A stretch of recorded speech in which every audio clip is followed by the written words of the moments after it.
喂，123，123，OK，好，咁今次咧應該就係我第4個嘅創作人訪問嚟嘅，咁喺我眼前呢位咧就係馬信老師，咁我陣間嗱好坦白講，我之前對馬信老師嘅認識就唔係非常之多，我只係知道佢係一個砌模型嘅朋友嚟嘅。咁大家上去喺我眼前已經有一盒我好心喐嘅模型，好想買嘅模型啦。咁但係今日主要就係講關於佢嘅創作同埋馬信老師嘅佢中意嘅作品啊，或者佢嘅啟蒙啊之類咁樣啦。咁好，馬信老師你好，係，hello，大家好啊，係咁啊，開始講少少，因為我諗都要俾一個背景啦。我見到你嘅作品咧，好多都而家仲喺同人場有得賣嘅，係咪噶？都唔係話同人場嘅，即係嗰啲其實係動漫節咯。如果你講對上有得賣就，因為動漫節嗰陣時，動漫聯會都安排咗一個單位，有個攤位出嚟就係 share 俾我哋啲漫畫人，慢慢行嘅。咁佢係一個集中綜合嘅 booth 咁樣，就分開一格格俾翻我哋行內漫畫人去擺檔咁樣咯。咁我就最近其實就喺嗰啲喺呢個位置度擺一個檔，咁啊又擺翻啲自己嘅作品噶嘛。係，即係你一路都仲有繼續自己出唔同嘅作品，咁就會喺即係任何嘅漫畫相關嘅活動嗰度就。其實我都停咗幾年嘅，哦，因為如果我最近期自己輯錄埋出嘅咧，其實叫做一本係叫 Billy Draft 嘅一個叫做綜合埋之前畫俾一班讀者啊嗰啲手繪卡，咁就 draft 嘅啫。其實咁就擺手畫嘅，咁但係其實有啲讀者啊嗰啲有建議，不如我輯錄埋出一本大家做紀念咁啊。咁我又思考啊都 OK 啊。咁其實大家開心啫，咁咪都做個記錄啦。咁啊對上叫做最新出嘅叫做呢本啊，咁就不過就好限量去做㗎咋，即係我自己印都印幾百咁，大家開心下咁嘅咋，即係做個記錄啦，真係。咁如果你話真係漫畫作品，其實已經係去到早5、6年前㗎啦，已經係最近期嘅漫畫作品啦，就係蘇生戰聰。咁呢套係之前喺個上海有間叫有平台嘅漫畫人啊，應該都如果有睇網絡漫畫都知嘅。咁佢嗰度其實落嚟我哋喺香港呢邊咧，經一個叫阿 Jack 啦，咁係一個中間人啦，咁就佢簽我哋呢啲香港嘅漫畫家啊，或者內地有啲漫畫家咁簽過去嗰邊做合約嘅漫畫家，咁就喺個平台嗰度做一個連載嘅。咁其實呢套蘇生戰聰咧，就係喺當時15年度啦，好似我都唔係好肯定啦，開始做連載嘅，咁就連載咗幾年咯。咁就我自己因為個出版版權喺我自己度噶嘛，咁我就自己可以去做翻一個出版，咁就係做個記錄先啦。咁明白。但係講最緊要嘅嘢，就係嚟緊石子地攤。係啊係啊，係乜嘢嚟嘅咧？嗰個石子即係阿南哥啦，我哋叫。唔係我嚟個作品唔係即係呢個石子地攤啦，即係策劃嗰個主理人就係阿南哥啦。咁大家都熟噶啦。咁佢咁就即係我哋就去參加呢個石子地攤啦。咁我擺攤檔，咁就有本作品嘅。咁其實咧就係同我個呢行個老友嚟噶啦。咁啊鄧達軒啊，有啲人就叫軒少軒爺啦。咁其實大家都係好資深做港漫薄裝漫畫嘅同事攞嚟噶，咁就咁多人都係老友啦。咁就同佢合作嘅，咁就係我負責都係劇本構思啊，同埋分鏡咯。咁你話人物繪畫啊，同埋嗰個個製作啊、實景啊嗰啲統籌啊，就全部係佢去做啦，咁樣咯。哦，但係咁樣係咩漫畫嚟嘅？嗰本其實我哋當一個同人誌模式咁，咪寫一個街霸嘅角色咁樣咯。咁因為點解咧？因為我同佢咧係喺97年同98年嘅時候識嘅，即係大家開始做合作畫嘢。咁嗰陣時就喺玉皇朝啊，許景深啊，咁佢嗰陣時係做街霸噶嘛，大家都知啊。咁我就係負責人物勾頭咯，咁佢就係搏身啊。咁我哋大家就係第一次認識同合作就係源於街霸嘅。而家佢咧出呢本嘢點解咧？就係為咗佢今年啊，佢係入行40周年啊嘛。咁就係為咗佢而做嘅。即係喺我嚟講，其實我覺得喺我嚟講啊，我有啲抗拒做漫畫㗎，本身講真，即係太辛苦啊。係但係我自己都有個心，都想繼續做漫畫嘅有關嘅嘢嘅。咁咁啱啦，咁就同佢傾開偈，咁佢有30週年，咁不如賀下佢啦。咁所以就同佢傾佢大約有啲咩方向想做啊，定點樣啊咁樣嗰啲，咁咪做咗呢次嘅合作啦。咁喺我嚟講咧，如果你話呢個參加石子，今次參加石子出呢個同人誌個主要意義咧，其實即係主題就係友誼咯。為咗朋友喺我出發點係係，啦咁咯。但係呢本作品係因為我睇過封面啫，咁就係阿大隻妹啊 Marisa 啦，冇錯冇錯，係啦，咁我好似見到佢同阿蘇聯佬啊，即係十結嗰度啦。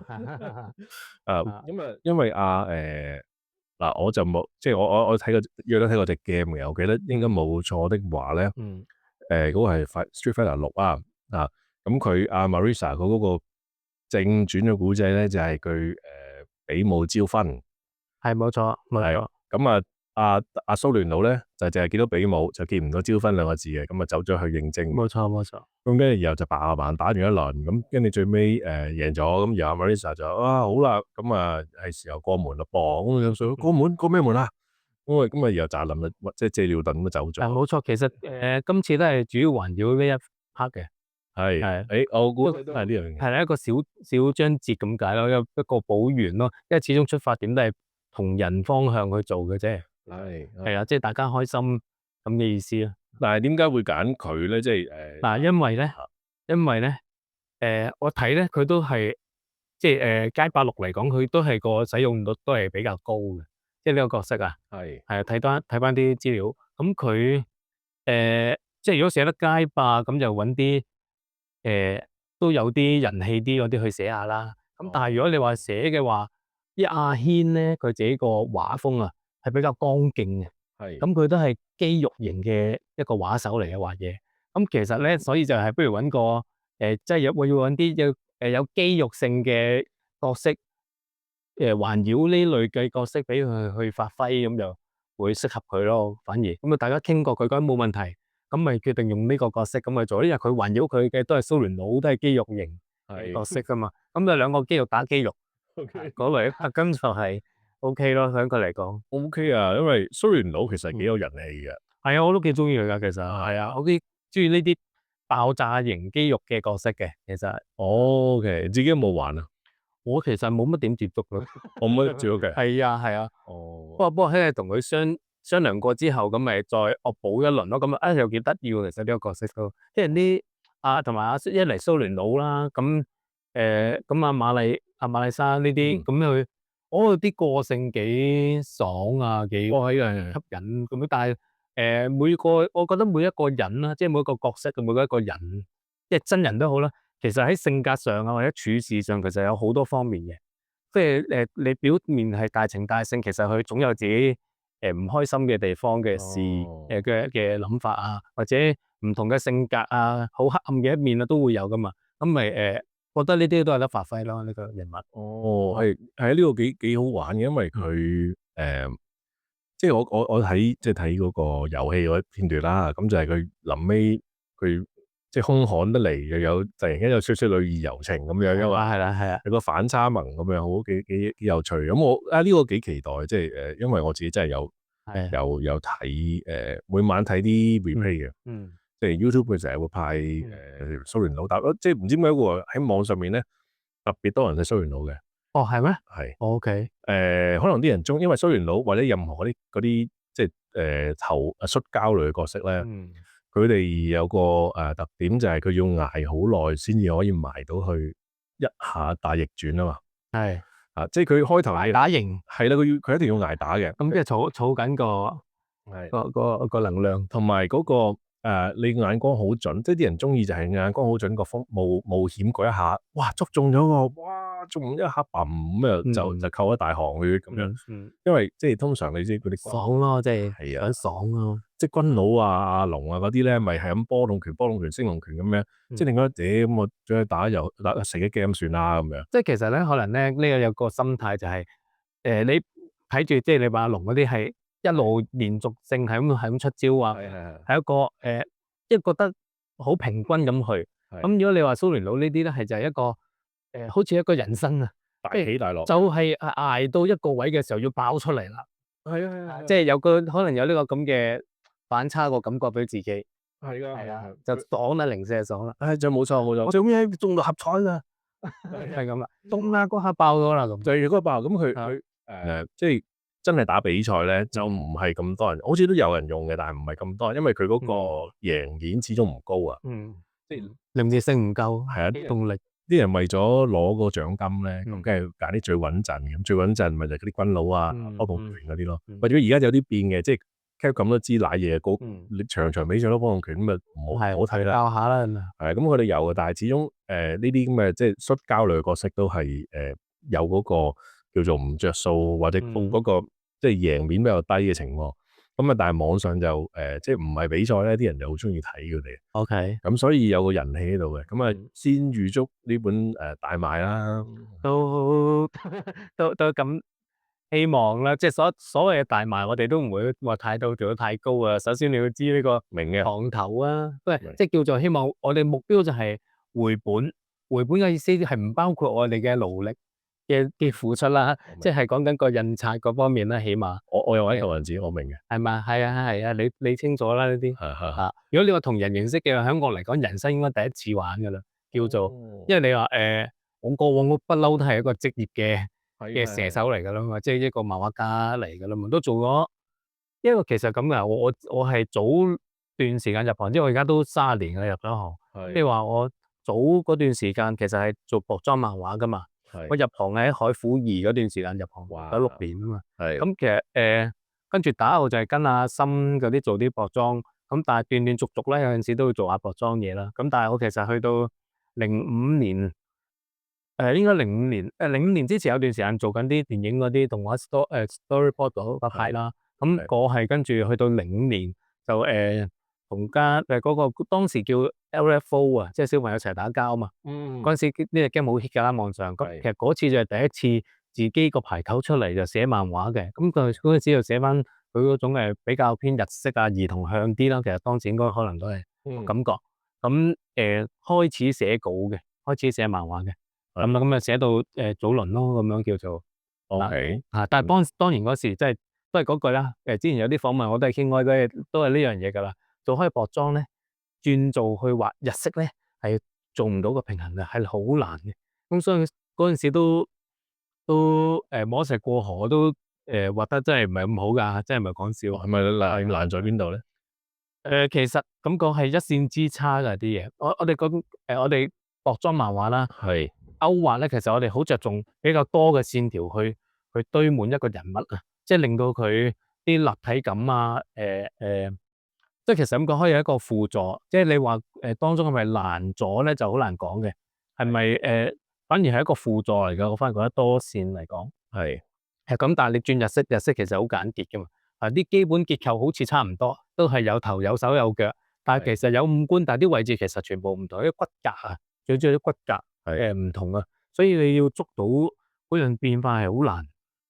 好多時咧留意咧，我都唔講到邊啲啦，但係譬如有啲畫開薄裝漫畫嘅，你話突然間佢畫啲日式嘅嘢，或者畫啲 Q 版啲嘅嘢咧，你總係覺得佢怪怪地嘅睇落，即係好鬼唔順眼嘅個公仔。係啦，我當時都有呢啲情況咯，同埋又唔識攞個平衡啊，即係邊啲會圓滑啲啊，勾得有啲又咩起角位啊咁樣嗰啲，去破一破個公仔啊，咁就做唔到呢個平衡啦，好古怪嘅其實畫到，但係嗰陣時都賣得嘅本書，因為嗰隻 game 係個人氣係好 hit 嘅嘛，咁就都幫到我有幾年時間去 tune 翻攞翻個味道出嚟咯。咁你嗰個即係入行咁耐咧，你嗰個或者你學嘅方向啊，或者當初你啟蒙嗰啲係咩咧？即係或者甚至係有咩帶你入坑嘅咧？最初我最主要就係其實我小學已經定咗自己係要做漫畫家噶啦，即係小學可能3、4年班啩，即係嗰陣時係睇日式漫畫，我哋當時嘅日式漫畫又唔係授權啦，係天龍精選啦，叫做海豹叢書係啦，冇錯啦，嗰啲噶嘛，係啊，嗰啲咩 A 級啊，係有本嘅，係即係喺嗰類嚟噶嘛。咁其實嗰陣時睇我係每晚咧都會攞翻一兩本上床揭，一路揭住睇，即係重複又重複啊。其實睇嚟睇去，係咁就入晒腦，都係覺得自己要做漫畫嘅。咁邊本漫畫係漫畫家啦，即係咁邊本漫畫最影響我嘅，一定係北斗噶啦，冇得清啊。係啊，北斗咁雷奧就一定係我最中意嘅角色啦，漫畫角色。哦，係啊，就係睇北斗令到我覺得一定要做漫畫家嘅。咁啊，但係即係就好坦白啊，大家應該差唔多年紀啊，咁啊，係啊，咁啊，即係啊你3年級要做漫畫家嘅夢想就不能當真噶喎，但係你又真係認都認定咗噶啦，當時即係最主要，我亦都後尾大下，即係開頭會係一個自己同自己講認定嘅，即係但係冇計算啲乜嘢，嘅咁細個唔識去計算。明咁但係後尾堅持到去到可能再大啲啦，六年班啦，有個錢嘅概念強啲啦。咁我覺得，咦，計下數，原來聽翻咁多資料，漫畫家係揾到錢嘅喎，即係當時我哋接觸嘅都係啲大品牌嘅啫嘛，不提好啊、聰夢啊、聖鬥士啊，嗰啲仲會有數得計嘅喎。同埋我嗰陣時都開始睇緊黑豹啊，即係阿肥良黑豹，睇阿 Sir 馬 Sir 嘅風雲啊。咁但係嗰度一路俾我嘅意識就係，喂，漫畫家揾到大錢啊！呢個幸存者偏差啊，冇錯，即係咁就入坑咯，所以就更加認定，我做個文員可能叻仔啲，即係當時普遍人工都係一萬幾千咁嘅啫，我俾萬零蚊，咁我讀書又唔係叻噶，應該都係咁上下喎，跟住更加認定自己不如做漫畫家啦，咁咯。係我都有呢個夢嘅，但係就好快俾屋企人打冧咗嘅。哦，係啊，因為嗰陣我諗住係做動畫嘅，咁就屋企人就嘈啦，啲試過黑色㗎咁嗰啲啦，咁啊跟住好快佢就咁啊，好彩真係冇入行。點解？因為我睇過動畫學院，因為我嗰陣讀設計，隔離就係動畫學院啦。係設計係好辛苦，一日瞓得唔知4個鐘5個鐘嘅。漫畫家都係。動畫學院係瞓2個鐘嘅。哇，係啦，咁設計學院嗰啲人都仲可以化學對住部電腦化學就回魂。呢啲係虐待間諜嘅手段嚟，冇錯啦，唔教。動畫嗰啲人冇得瞓覺，佢真係咁畫係咁畫。咁然後我識有一個就係佢就係步驚雲嚟嘅，佢隻右手咧就係包咗一嚿唔知乜嘢，長期包咗一嚿唔知乜嘢咁樣。咁啊佢就話佢所有嘢都用左手做嘅咁樣，就係即係佢就係話佢畫到咁樣，畫到用唔到隻右手1年咁樣。所以膜炎咯，退咗學我直頭。係咁跟住我話得啦，我知道漫畫咪動畫應該唔關我事啦。咁樣好啦，我走去做設計啦，老豆你啱嘅，咁我就冇再 follow 呢條路咯。我唔知叫好彩定唔好彩，你就真係入咗行。我就唔知你好唔好彩啊！即係我就即係你話要做漫畫咁多年咧，就唔係話揾到咩大錢噶啦。即係講真，大佬話你個收入方面就一定係比我相信一定比我自己去外面打工嘅比較好咯。即係呢方面，咁辛苦就一定係賣命噶啦。如果你計翻時間，其實都係可能喺翻度噶。因為我之前做蘇生啦，講翻啦，譬如我做蘇生嗰陣時，蘇生戰聰啦，其實嗰陣時我係每個星期都係，即係我都有提過嘅之前，其實不過你講開講埋，其實係每個星期咁去周更噶嘛。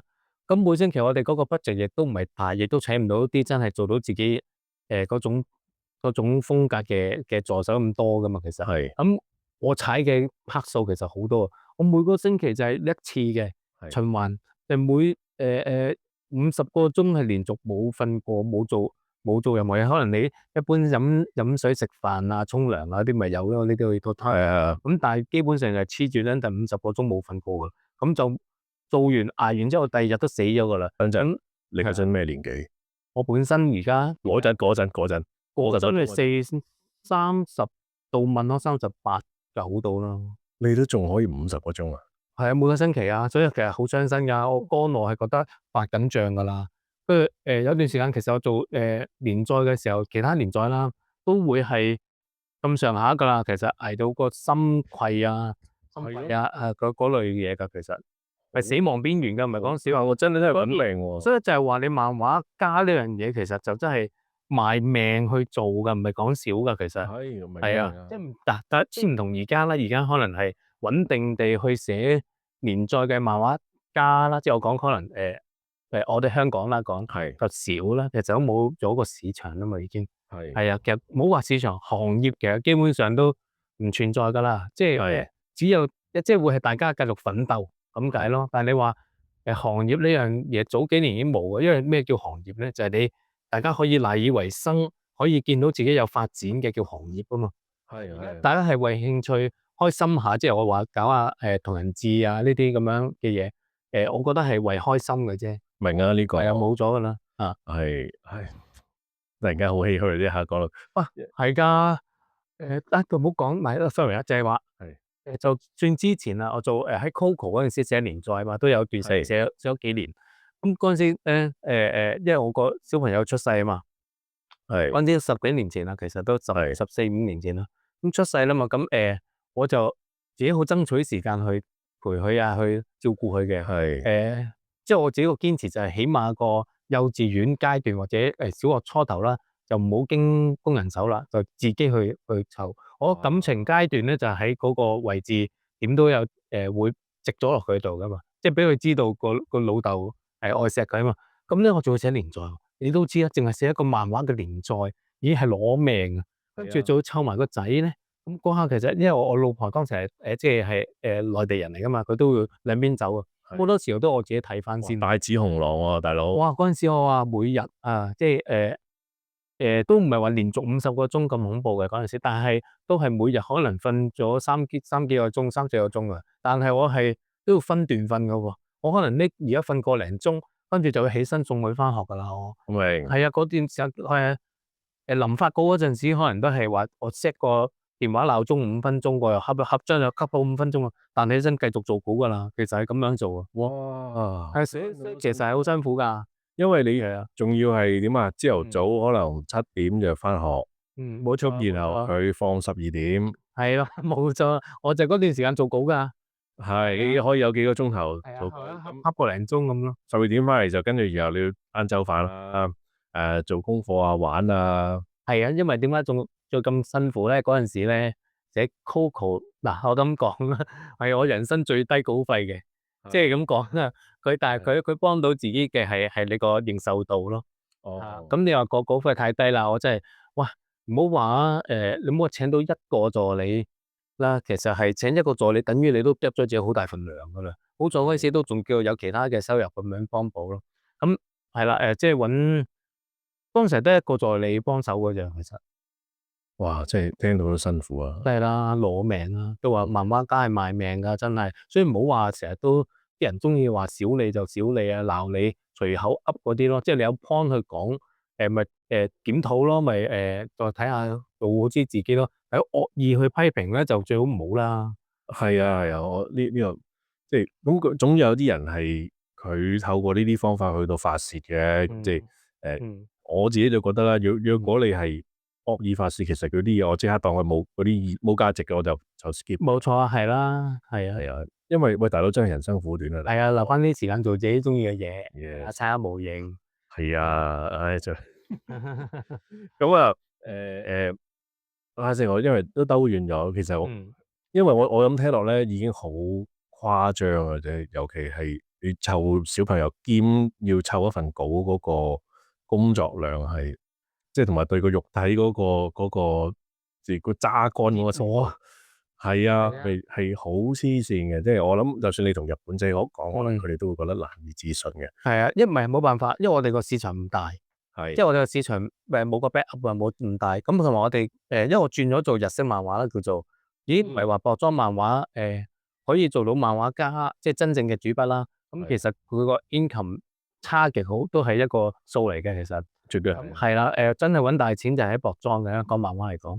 咁因為我轉咗做日式啦嘛，咁我主要嚟嘅錢就係個稿費嘅啫，我唔係話直接可以去喺個市場度撈到錢俾，即係冇個分紅啊嘛。冇錯，冇乜嘅，唔關事嘅嗰啲就咁咪就算有都少啦。Coco 就一定冇啦，唔關我哋事，正文㗎嘛全部。係咁真係好少嘅。咁但係幫到自己人氣咯。咁同埋就係講翻得個稿費，我哋亦都唔係話撈到啲咩喺市場度有個資金，我哋好有冇資源去請人去幫自己。我哋唔係話做個薄裝可以攞製作費，攞到揾到10個8個嘅助手幫我哋去做，幫我哋度橋。喂，我哋嗰陣時係一條友打晒所有崗位喎，我哋係要度橋喎，每個禮拜我都記得係每個禮拜我哋要度橋，跟住又要起對白起字，跟住又要校對啊，又要畫公仔，畫公仔我哋仲要執稿幫手，仲要做後期製作，仲要計數管理，哇幾多嘢做啊！我哋一個打幾多個位，但係嗰個收入係好少，都係嗰句。梗係啦，呢個都清楚。係啊，我諗如果有啲即係聽眾唔係好明嗰個工序嘅話咧，咁其實最基本畫嘢嗰啲大家都明啦。即係你睇戲嘅話，睇咩都見到啊，對住支墨水筆喺度咁畫，畫完之後你仲要掃描佢入電腦。我諗我想20幾年前係啊係啊，咁啊要用啲好大部嘅 scan 咧，慢慢咁啊入電腦啦。係啊，跟住然後再攞 Photoshop 啊之類，佢慢慢執走嗰啲鉛筆線啊，定係唔知咩啦。咁好啦，執完之後先至再開始，唔知應該係全彩㗎嘛？你嗰個？我嗰段時間，如果喺 Coco 嗰段時間都係黑白嘅，黑白我都好少做全彩。OK，咁都好少少。唔係喎，其實全彩好啲喎，係啦比較苦喎。我記得黑白嗰係再精細啲嘅。唔係應該咁講，應該咁講。做喺製作方面咧，應該係若果當然有稿費嘅情況之下講緊，我哋都可以開翻條數，就要填顏色個費噶嘛。係咁其實呢一 part 咪我可以去揾到一個適合嘅助手去做，跟住我再去執咁樣咯。咁執都辛苦嘅，不過但係其實個工作量都低過做黑稿，因為點解咧？黑稿嘅話咧，我助手好難做到我嘅線條，同埋我有陣時會比較隨意嘅位置，就係我自己嘅嘢嚟噶嘛。咁助手未必做到嘅，你要堅持有啲估到，會掌握到你。係啊，冇錯啦，個味道唔同咧。黑稿你其實喺漫畫家本身個工作量其實係大過做彩稿嘅，我覺得。即係如果有稿費 back up 之下，否則如果你如果冇嘅，全部砌又要黑稿又有黑彩稿咁揀，咁梗係彩稿會吃力啲啦。係，但係即係通常嘅，即係呢個我諗係有啲違反常識嘅認知嘅，即係原來黑稿你聽落去冇顏色，應該就易啲啩？唔係，係難好多嘅原來。喺個人嚟講係我即係我做開嘅嗰種漫畫嚟講咧，就係係咁啊都可以咁講啦。即係我開頭諗下係我都明喎，因為嗰個烙印戰士嗰本漫畫咧，三浦健太郎佢係出咗名以一個好高精細度嘅打網為聞名嘅。咁啊，何謂高精細度咧？就例如佢整一個哥德式嘅教堂，入邊有個墳墓，墳墓上面瞓咗一個全副裝甲嘅騎士，骷髏騎士啊嘛。咁啊，大佬佢件盔甲係金屬，你要打翻嗰個金屬感出嚟，然後嗰棟乜死人教堂係即係哥德式乜鬼嗰啲柱咧，唔係就咁一條柱嚟嘅，係啲好多三角形、好多花咁樣去慢慢雕出嚟嘅。咁由嗰一幕咧，只不過係主角行咗入去揾人嘅啫，即係你見到嗰個跨頁，咁跟住就下一頁嗰度，其實下一頁，咁啊，即係你咁樣勾200幾頁出嚟，咁嗰個痛苦嘅程度係非常之高嘅。咁佢都要個助手，即係佢批助手團要同佢緊密夾到啦，超緊密啦已經。係啊，因為你始終景物嗰個風格有陣時同個人嘅風格唔夾，都係好突兀嘅啲嘢。係即係出戲噶嘛，啲人即刻。係啊，咁啊所以係即係亦都有我唔叫咩啦，但係三浦老師就係急病過咗身啦。咁然後呢個近排咧就係葬送的芙莉蓮嗰兩個頂唔順啦。係啦，主編都頂唔順話，喂要唞。其實咩 One Piece 我都係咁嘅，即係都係出出入入都話搞唔掂啦。甚至浪客行嗰個叫做井上雄彥都開心。佢都係。唔係，所以但係佢啲情況都比我哋理想。我真係覺得，我覺得喺香港內地都會係嘅，都係辛苦嘅。因為而家內地有一個，譬如話內地嗰啲條漫啊，定各方面嗰啲咧，好似都盛行啊，盛啦。但係佢做嗰啲即係提供稿件出嚟嘅嗰啲咧，以我所知其實都係冇稿費，或者有啲都係100，即係好少好低嘅稿費。你嗰啲咧唔係我哋呢啲可能有家庭啊有剩嗰啲去做唔到嘅，你一定係啲出嚟冇乜嘅背負啊嗰啲先可以一拼命同你去做咁解嘅就係真係販賣青春以愛發電嗰種啊。係啊，即係唔同咯，所以我哋呢就冇乜路可以行住噶啦。我覺得係。就哇！咁但係即係因為我啱啱開咗個頭咧，就其實嗯係講即係你嗰個即係嗯入坑嘅經過啦。咁你最初導嗯，你入坑嘅就係你係北斗之拳啦。北斗之拳啊，好多嘅，仲有 Buster 啊，咁啊即係破壞神啊。哦，即係係我好中意嗰啲啊，咁衝夢啊都冇得講啦，攞印嗰啲一定睇啊，即係其實係我都係一個，所以我成日都同人哋強調講啊，我都係一個舊派人嘅，即係雖然你話我喺呢行，即係我哋嘅漫畫行啦，所以呢行係其實普遍都係以薄裝為主先噶啦，主體係去講噶啦。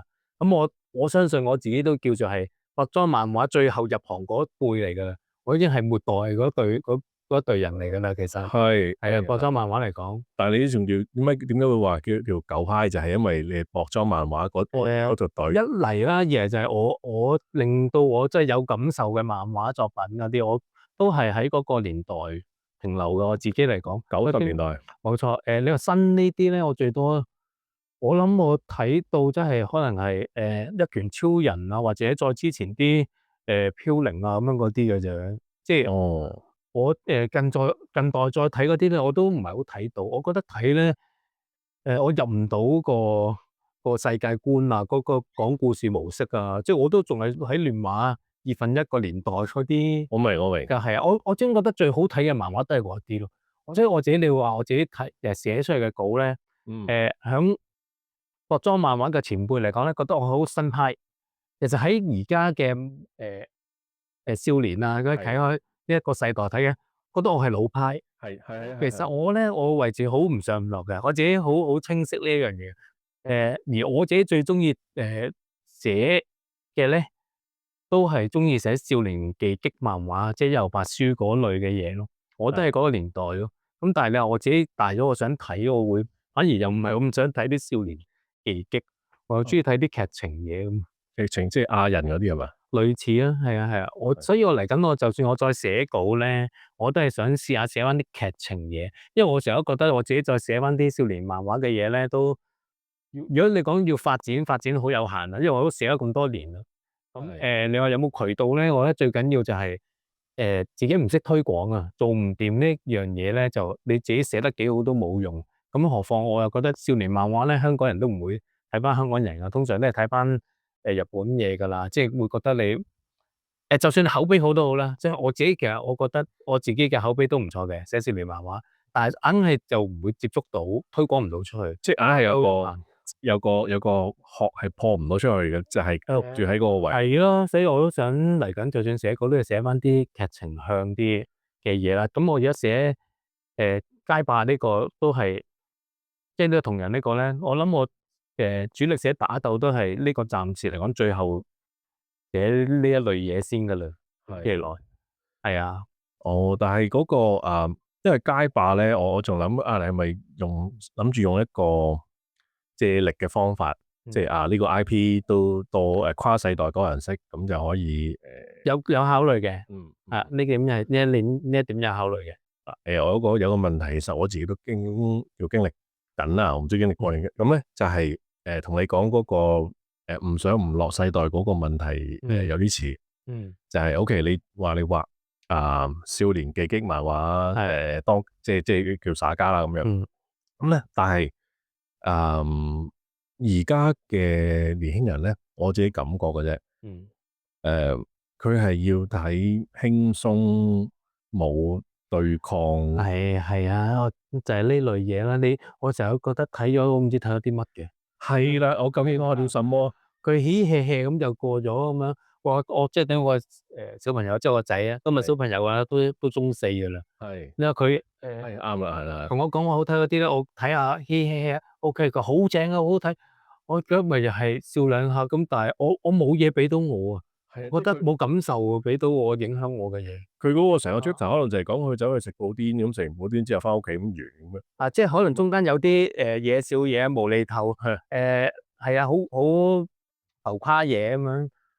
咁可能我接觸得少啦，即係我可能我唔實在太了解啦。但係佢哋推薦我睇嘅，我都覺得睇完咪又咁，我冇乜大感受。即係係啦，就冇感受咁樣，覺得喂咁佢有個目標咩？佢奮鬥咩？佢冇。係冇錯啊，係啊，冇㗎，睇完咪睇完咯。係啊，甚至佢哋唔想有嘅喎，即係嗰班年輕人係唔想見到啲太過吃力嘅，佢哋覺得呢啲叫吃力喎。唔係，所以佢哋嗰啲咧，又可能係好着重有啲譬如你個人物都會有嘅，或者講個人物係咩嘅性格、咩個性、點樣處事咁樣，但係個人物咧都係俾唔到我一個感受，影響到出嚟，冇個意識、冇意志俾到我。即係你睇以前講緊北斗嗰啲，好強烈噶嘛個角色咧，你話佢有個性格有性，但係佢有個意志俾到我嘅，係，即係咁講啊，即係好多好人壞人都有哇！㗎嘛。通夢嗰啲神到爆啦啲劇情，即係好有啟發性嘅嘢，即係所以我就係話以前嘅係好睇啲咯。即係甚至係嗰個女主角佢有男朋友㗎嘛。係嗰個男朋友即係雖然係一個搞笑廢廢哋嘅角色，但係佢廢得嚟，你知道佢好努力㗎嘛。佢係人體去到同機械打㗎嘛，佢一路都唔改造啊嘛。咁我覺得喂都型啊，即係雖然佢畫到佢柒柒地咁，但係我覺得喂都有。係啊，唔係同埋咧，我譬如我成日推薦即係推薦我仔咧話睇翻下呢啲，你又知好睇啦。佢咧唔願接觸嘅，即係始終咧可能畫風佢哋已經唔再有啲舊啦，同埋佢就係覺得你舊，已經覺得係唔想睇啊咁啊。所以我將來咧睇下，可能俾個獎金佢，同佢講嗱，你完成咗睇到銃夢一套咧，醒幾多你咁樣啦，可能要咁啦，同佢講暑期工嚟嘅咁。哇！係啦，可能要咁樣先，要咁樣教仔啊嘛，好想俾佢知道乜嘢先係真係有佳品咯。咁當然啦，而家佢哋睇嗰啲，我唔係話全部唔係佳品，但係我就吸收唔到咯。即係唔係製作好勁嘅，我而家覺得而家嗰啲係主要係製作型啊。其實你話佢啲套路咧，我有睇過，就係覺得都係我哋以前嗰 part 嘢嘅套路攞翻出嚟咯。我有陣時就係試過睇翻10期8期，即係啲10集8集啦，啲動畫新翻嗰啲咧。我想嗰啲套路我都好似好熟口面咯，已經係以前嘅嘢咯。但係你話嗰啲製作啊，同埋啲分鏡就好勁嘅，就真係嗰 part 嘢就跳咗出嚟咯。哦，咁啊，但係你即係我明完全呢個點講咧，即係有啲世代上嘅，其實唔知點解一去到2000年之後就突然間停。係啊，跟住就你話係咪唔中，即係睇都 OK 啦，咁但係冇咗以前嗰種感動，或者嗰種我一定要追落去嘅感覺嘅。係啊，但係又唔限於，仲有好得意嘅就係唔係話你2000年前睇完嘅作品之後，你淨係可以睇你睇過嘅嘢，而係我當今日如果你俾一本90年代嘅漫畫俾我，個古仔都係啱嘅話咧，我都會睇得落去。但係就係嗰個類型嘅東西，我可以繼續去到幾好睇。但係一過咗嗰個唔知點解咧，佢所有敘事嘅方法啊、畫啊、人物設計各樣嘢，突然間一嘭一聲變咗咧，就唔對胃口啦，先係咯，係啊，入唔到去啊，最主要感染唔到我啊。係，你講得好啱，就係感染。因為咧，之前我報同人誌咧，好得意嘅就係我報男性向，OK，咁我諗應該係畫，因為我自己畫呢啲阿叔啊，即係蛇叔嗰啲大隻佬啊嗰啲。係啊，我有睇到啊。咁我諗應該係男性向啦，咁啊唔係嘅，買嗰啲全部都係女仔嚟嘅。哦，係啊，係妹妹仔嚟嘅。哦，咁啊，然後咧，男仔畫咩？男仔就因為我有職場畫，可以你俾啲同我參考，我就可以畫俾你。男仔咧就全部叫我畫女仔嘅。OK，仲要唔係 OK，咁我哋你鹹濕唔係，我全部話可愛妹仔喎，唔係唔係靚想角度咯。咁我就覺得嗰個係咪嗰個人啲口味係倒轉咗定點咧？即係女仔係會要我畫啲阿叔嘅喎，即係我想叫喂，唔係啊，阿叔不嬲有市場啊。係，以我所知，係啊，阿叔好大市場啊。係咩？係啊，我都轉緊型咧。係啊，有哥哥派轉做阿叔噶啦都。咁即係唔知點解，即係佢係又係顛覆咗個認知嘅咁樣。咁呢個或者咁講啦，即係你自己，你睇你阿仔仔咁，佢會唔會又係都符合翻呢個咁嘅觀察咧？咁樣都係咁上下噶啦，因為其實佢好多時就係咁嘅，都係受身邊影響噶嘛。即係你同學啊去追捧嗰樣嘢，你自然都會多少追捧嗰樣嘢嘅。係，即係都係睇可愛輕鬆，係啊，都係奇奇咁嘅。OK 好正啊，覺得。咁當然啦，熱血嗰啲鬼滅嗰啲佢哋都有睇嘅，佢都覺得正嘅。但係佢又唔會話特別中意太多咁樣咯，唔會迷咯，佢係中意打機多啲。咁但係你例如話會唔會影響到你嗰個創作嘅？都冇啊，哇！而家啲僆仔都睇呢啲嘅，唉，我都冇啊，冇啊，唔唔會，因為我好怕一樣嘢咧。我覺得啊，漫畫家啦，你都係一個作者，其實你係應該俾嘢出嚟，即係你盡量唔好話太過受嘢影響。即係我覺得你可以吸收，係可以吸收，但係你唔好個 mind 咧就唔可以俾佢帶咗。即係你係即係等於你導演都好啦，佢睇好多其他作品好多成，但係佢都係要帶俾自己嘅嘢出嚟係㗎嘛。所以我好怕呢樣嘢。我之前就係話，譬如你寫連載。啲編輯咧嗱，蘇生就比我嘅即係蘇生佔充個自由度就最大嘅。咁但係其他嗰啲，譬如你寫 Coco 年代啊，或者即係嗰類啦。咁其實有個掣肘啊，譬如你都要俾佢嗰啲編輯咧，多少都有啲影響嘅。其實因為佢有個限度俾你噶嘛。咁你都會俾帶走咗嘅好多時。OK。係啊。但係因為我聽以前講就話嗰個編輯喺日漫嗰個嘅崗位係個吃重係好高嘅，係。咁你自己嗰個感覺如何咧？即係編輯同主編嗰個嘅對於創作上嗰個掌握，我覺得係一個輔助性，即係佢唔好主宰咗就好啲。當然你對，即係譬如講編輯對嘅呢個漫畫家係一個新人，同一個有經驗嘅人，其實就唔同手法嘅，即係大家相處模式個崗位個影響力都唔同嘅，應該係有調教嘅。你新嘅你一定係我都覺得係要俾個有經驗嘅編輯，當然啦，但係好啲嘅，因為自己睇唔到自己問題噶嘛。係呢個我做咗一段時間都有個經驗嘅。其實應該係俾佢做多啲自己要做嘅嘢出嚟咯。佢離譜極有個譜嘅，佢得唔得咁就係一句就係得同唔得嘅，做出嚟嗰件事就係佢嘅嘢啦。係啊，但係編輯係叫俾方向。俾市場嘅資訊，俾市場嘅反應啊，或者有陣時你睇嘅甩漏嘢啊，即係自己會睇唔到噶嘛。睇咗個提醒啊，咁就好啲，但係就主宰力就唔好太大好啲。OK。係啊。但係你印象中即係職業生涯入邊嘅遇到嘅編輯，你覺得佢嗰度即係嗰個收控嗰個力度嘅大唔大咧？你覺得？嗱，我頭先講蘇生啦，蘇生志向啦，咁佢其實開頭咧會想大嘅，因為始終兩個市場。佢係以內地去做主力啊嘛。即係嗰陣時佢哋即係推我哋做啲主打漫畫咁做噶嘛，個平台。咁但係我就喺香港嘛，咁冇地道化呢樣嘢咯。即係有啲佢嘅用語啊、用詞啊，我哋香港嗰啲，我就算我普通話講到兩句嘅，其實咁，但係我都有啲出入噶嘛。係啦。咁佢咪呢位置去吞下，咁我都掌握到嘅，咪後期咪就執少啲呢一樣嘢咯。但係同埋開頭嚟講，佢都係估緊我噶嘛。大家唔了解啊，咁佢就會俾太多嘅意見嘅，咁我自己都頂唔順嘅，我都直接同佢講，唔好要我同我講呢啲嘢啦，即係我點樣控制，點樣安排，我有我安排嘅爆點噶嘛。我係打前線噶嘛，一路都係啊。你過嚟可能你一個十零廿歲廿零歲嘅僆仔啊，喺我嚟講啊，可能你會掌握到你嗰個潮流啊、成啊嗰啲，但我唔係諗住寫潮流嘅嘢，我係應該係我俾世界出嚟啊嘛。唔好話太過俾潮流去帶住自己咯，我會覺得係咁咯。但係當然啦，你想爆紅，有可能係需要呢一樣嘢嘅。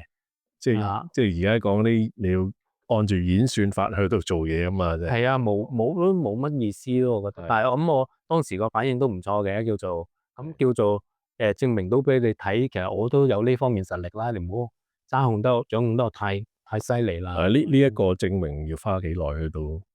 都好頭啊，頭嗰幾話已經 OK 咗啦，因為個反應係唔錯啊嘛當時。咁但係後尾冇講翻 Coco 啦，譬如你係編輯咁樣啦，編輯 Coco 都係開頭都會係大力啲嘅，因為佢始終佢係一個少年兒童漫畫向多啲嘛，不過個規限會勁啲嘅。譬如我話佢每日好好笑嘅，佢寫一個劇情俾我咧，會係一腳。即係會打，又話插眼又成㗎啦，挖眼嘅咁樣嗰啲。但係幾多歲話嗰個係？嗰個係小學嘅，小學至初中嘅其實。但係插眼都係咁一下彈翻轉頭。即係佢文字上表達係咁啦，即係可能佢當時唔為意啊。跟住我咪唯有執一執下咁咪改啊打，可能一腳射落去個頭，但係未到嘅，都係有個距離咁樣。係但係佢都會話：呢個會係太暴力啊，唔得㗎，唔出得。咁我就會拗頭啦。咁同埋譬如你個劇本嚟講咧，一話入面咧執太多嘢俾我，有陣時咧咁我就我夾硬要執落去啦，開頭，因為要符合佢哋啊嘛。咁但係辛苦嘅，大家睇得辛苦，我又做得辛苦，就係呢個讀者一齊都可能睇得辛苦。咁我後尾就大家攞到個平衡，個做法就係，不如我咁啦，你寫個你希望個大綱個去向俾我，個規範俾我，咁我自己將佢斬件控制個節奏啦，佢點樣講佢啦，你唔好逼晒我個節奏啦，咁樣好辛苦。咁我咪試過幾期，佢覺得係喎，咁樣好睇啲，順暢啲，咁咪安心，只係俾大綱我，然後我去度細橋啊，同埋啲點樣去分配個節奏咯，咁咯。OK，咁其實我想講一講，所謂節奏呢樣嘢，係其實我而家係第一次咁同你講啊，即係講緊節奏啊，啱啱我想講，有咩叫節奏咧？成日我哋咪睇漫畫咧，或者睇電影啊，睇成啊，睇漫畫咯，講漫畫啦。講到節奏呢樣嘢，就係好似好深奧嘅。咩叫節奏啊？即係有快有慢，有力位有成嗰啲。其實喺我哋嚟講，點叫節奏咧？我哋漫畫咧成日都會講一樣嘢叫寫漫畫。點解係寫咧？其實都係一個文字上嘅帶出嚟嘅。即係我哋係圖畫去分鏡，但係其實靈魂咧喺文字都係要寫嘅，係書寫嘅，所以我要寫漫畫。咁我所謂嘅節奏，除咗分鏡格仔個節奏，呢個節奏點樣去界定咧？其實分鏡嘅節奏等於你標點符號。呢個係第一次講出嚟嘅，即係其實呢啲係啲我自己啲伎倆嚟嘅。係呢個形容得好好啊！你個所謂節奏咧，成日講嚟講去要控制節奏，有快有慢，其實好抽象嘅呢樣嘢。就係所以你個概念上就係要喺文字嘅標點符號去套落你嘅分鏡，每個分鏡其實一個逗號、句號。你想重點啲勁嘅時候，咁你寫文字你會感嘆號噶嘛？我嘅感嘆號就係大鏡先咯，你重視佢咯。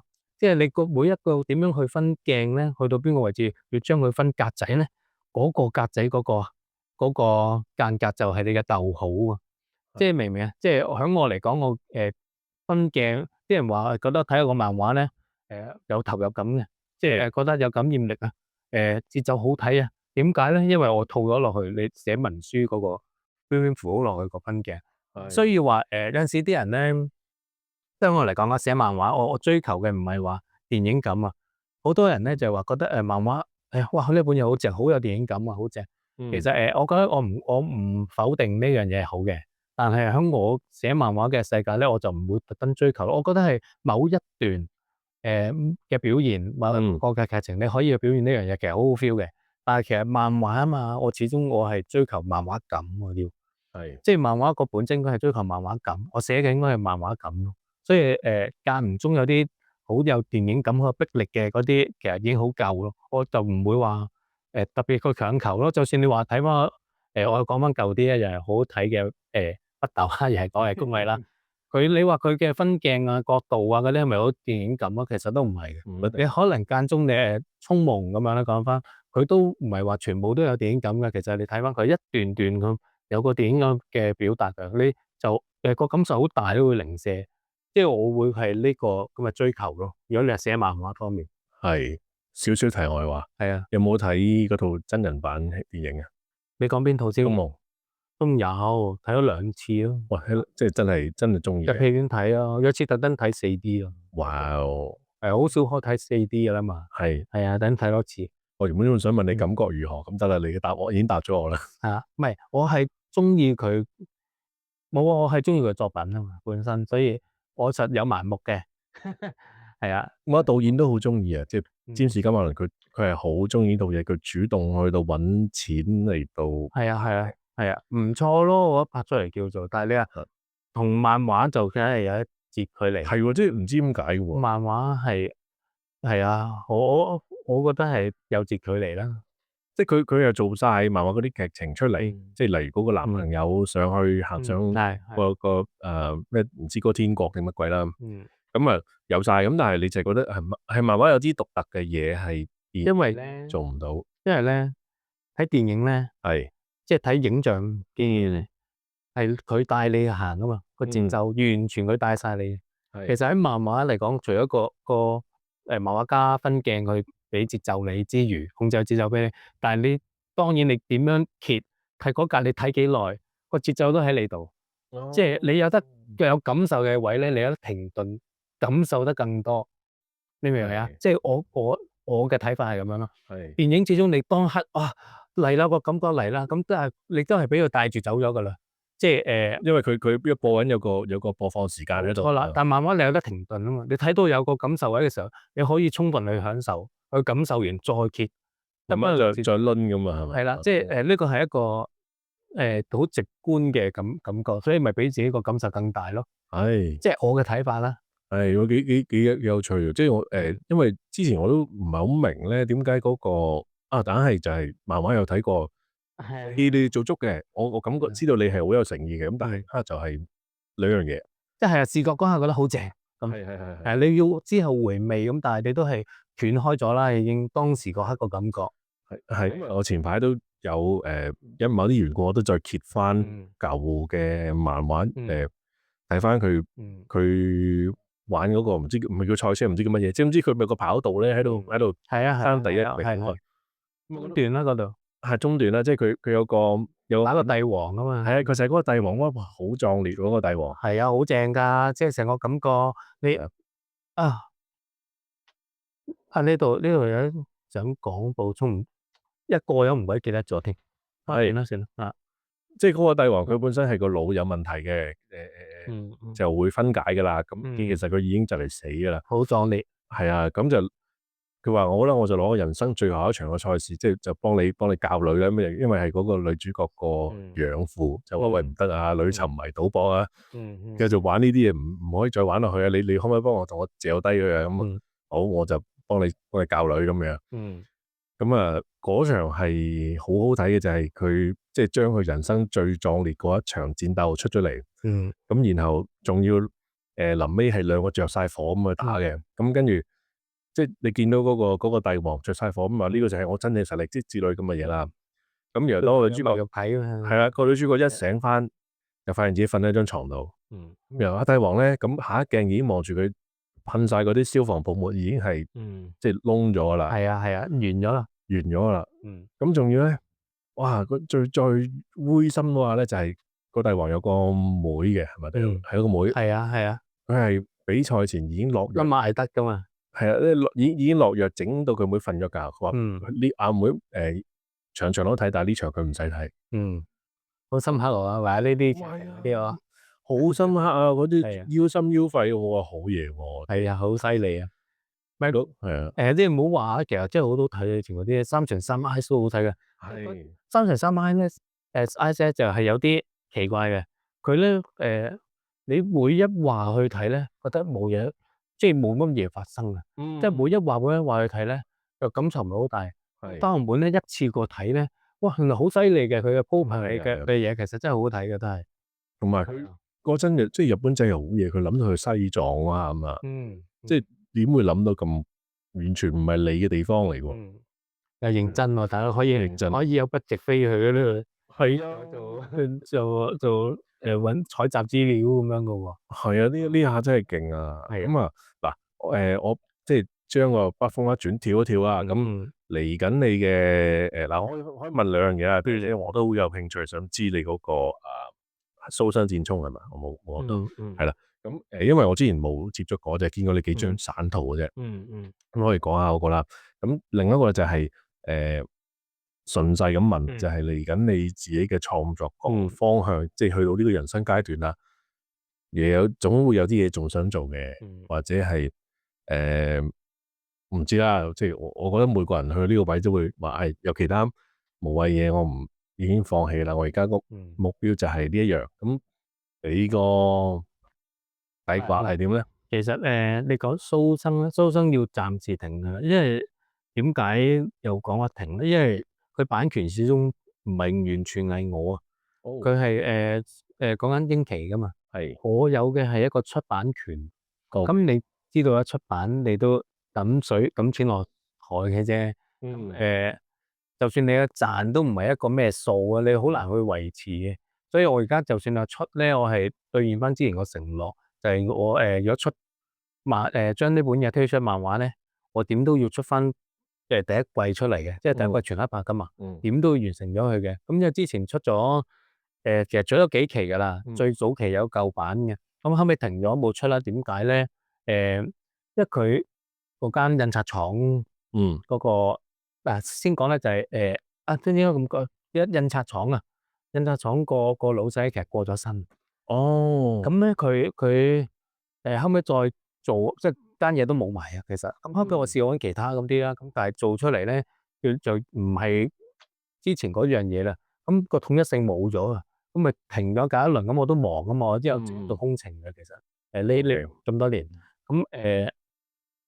咁咁唔統一咁好難出落去噶嘛，咁唯有停咗佢先啦。咁但係其實早前就有個機會又識到香港印刷廠嘅老細啊，咁阿 Sandy 啊同埋個仔啊，咁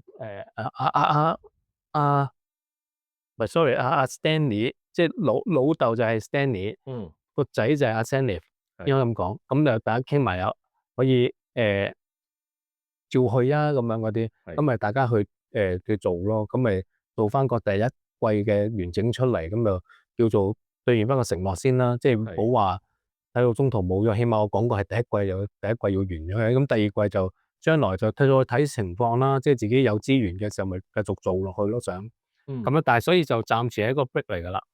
咁我亦都覺得咧，而家嚟講咧，寫長期嘅連載或者長期嘅漫畫咧，其實係好我有個 term 就係不利啊。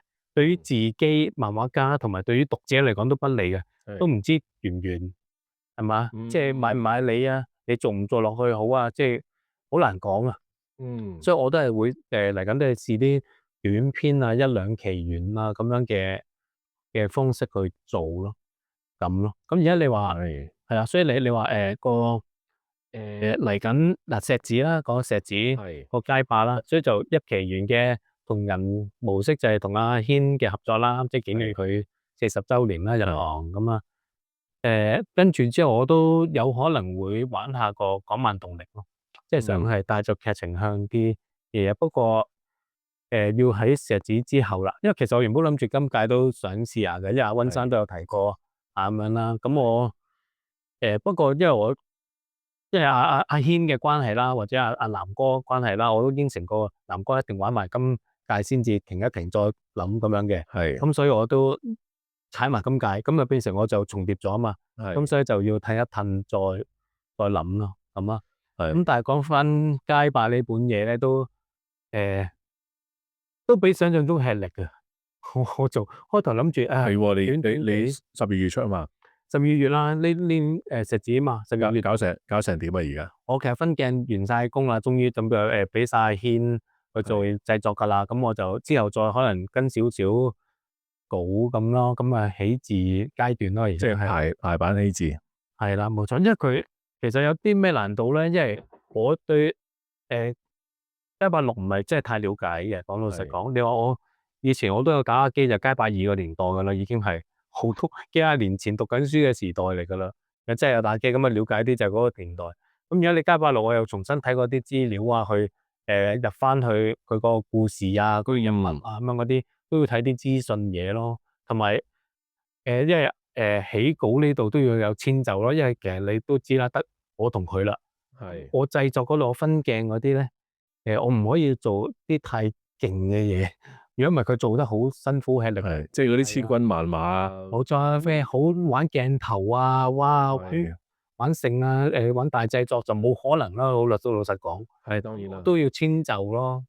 同埋我都會講故事個方法，都唔會太過新穎。好老實講，我都有啲保留，有啲保守咯，會係，因為阿軒佢都係做喺薄裝漫畫嘛，始終佢係，咁佢我會因應翻佢個舒適度去做嘢俾佢咯，因為主要係為佢啊嘛。大家畫翻啲自己舒服嘅嘢先啦，即係自己唔舒服，你讀者都睇得好難睇得開。即係我要考慮嘅嘢更多咯，其實我個分鏡方面嘅嘢係但係我自己覺得唔係特別話分身同埋舊。OK，你可能技術上有啲咁分，但係我覺得係有分別㗎。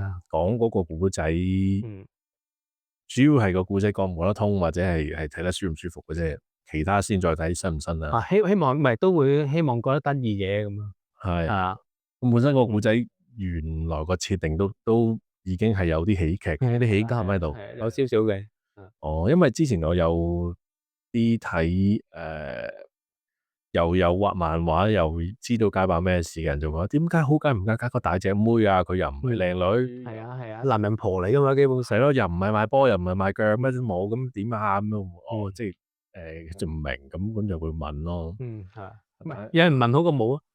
OK，所以就係話呢樣嘢咯。所以你話有冇計算下咧，都會有計算嘅。係啦，OK，咁但係即係都會好奇啊嘛，你搞乜嘢啊咁。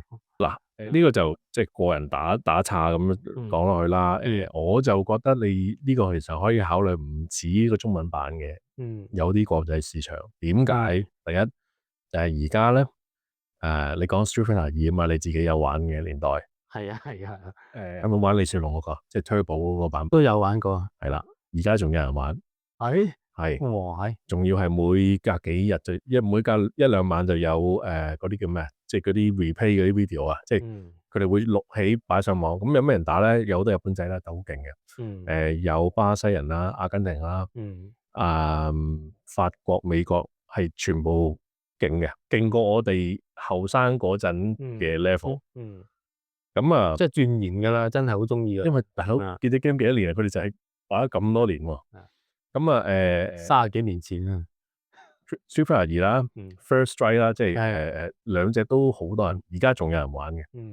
咁所以我就覺得未必，同埋咧好得意嘅就係佢話而家北美咧嗰扎叫 Gen C，即係而家嘅僆仔啦，佢哋會將啲90年代、2000年嘅嘢咧當係新嘢咁去睇嘅，因為嗰個割裂嗰個年代割裂得太遠啦，咁佢可以將嗰樣嘢話我咪當係新嘢咁去看待咯。我願意咁樣嗰下都好喎。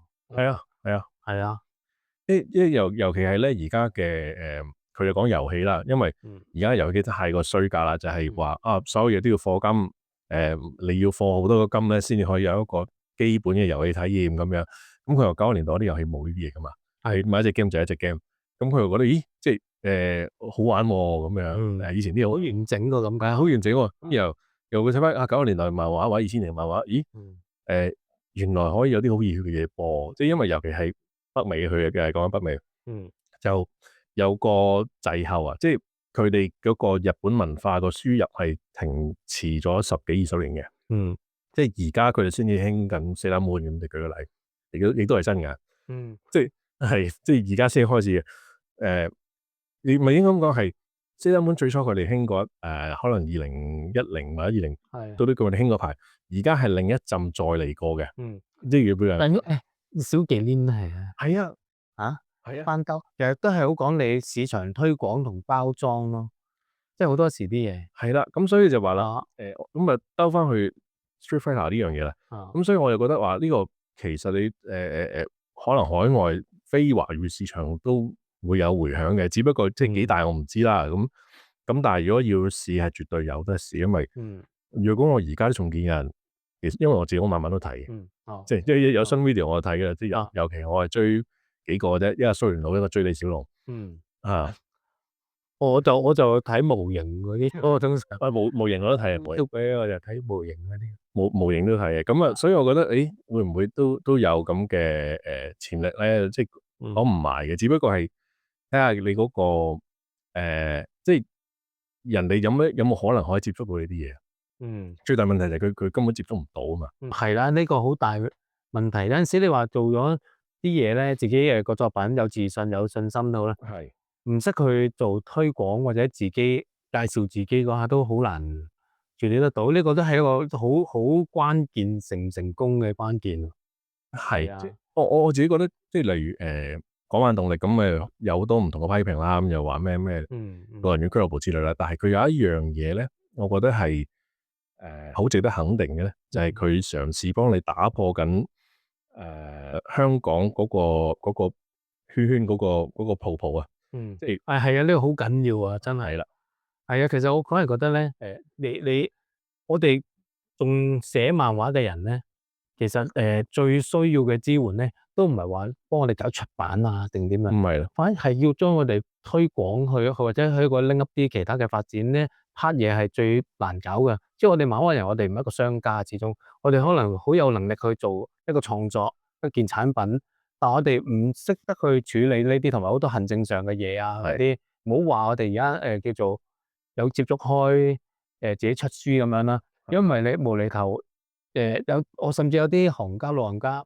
佢唔知咩叫出血位嘅，即係印刷啊嗰啲，因為冇接觸開嘛，佢嘅崗位就係畫開嘢嘅啫，係係淨係負責畫嘢，畫得好靚好勁，好口碑嘅一路都。係但係你叫自己而家呢個年代自己玩嘅自己經營年代咧，就算佢想做都冇門啊，因為佢都唔了解畫嘢以外嘅點樣流程啊，點樣去做。等於我係而家我叫做自己摸索下即係以前有人排版啦，自己而家都排下版咁樣，係先至勉強識啦。咁你去搞發行印刷嗰啲啦，個流程接觸得開接多少少先知啦。咁但係你再搞去推廣去外面嗰啲嘢，點樣走開呢個本嘅嘢咧？咁其實嗰難度係好大噶嘛，我都冇啲資源，我起碼你話要溝通聯繫，我哋都冇呢條 link 啦已經。係冇啊，就算我哋去想講啊，好好地咁去講點樣計個利潤啦，點嗰啲我都唔識表達。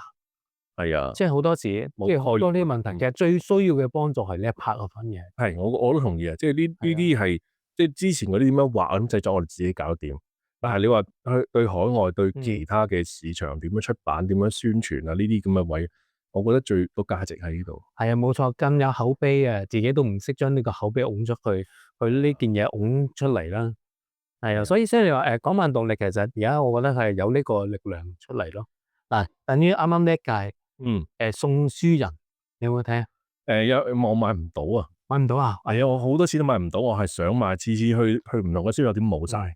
嗱，呢真係好高質素嘅，佢完全係好完整，即係呢本嘢咧，佢出嚟咧攞上手已經有溫度嘅，真係係啊，成本書都係好 warm 嘅個感覺，好犀利。咁你而家如果你話主筆即係漫畫家鄭生咁樣啦，啲鄭志成叫係嘛？咁佢靠自己，佢可唔可以拱到你自己出嚟？去到金龍獎攞獎咧，都好難㗎，好難。即係你好難去接觸到呢啲嘢，係啊，等於咧，啱啱你都有擺你書知啦，即係動漫節啦。咁佢有個因為我都有擺，我擺三樓嘅。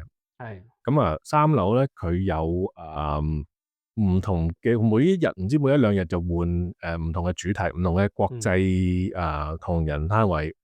咁啊，第一日就唔知美日咁樣，第二日就東南亞咁樣。咁佢有啲攤位係例如馬來西亞咁樣，你平日係冇可能接觸到嘅。係。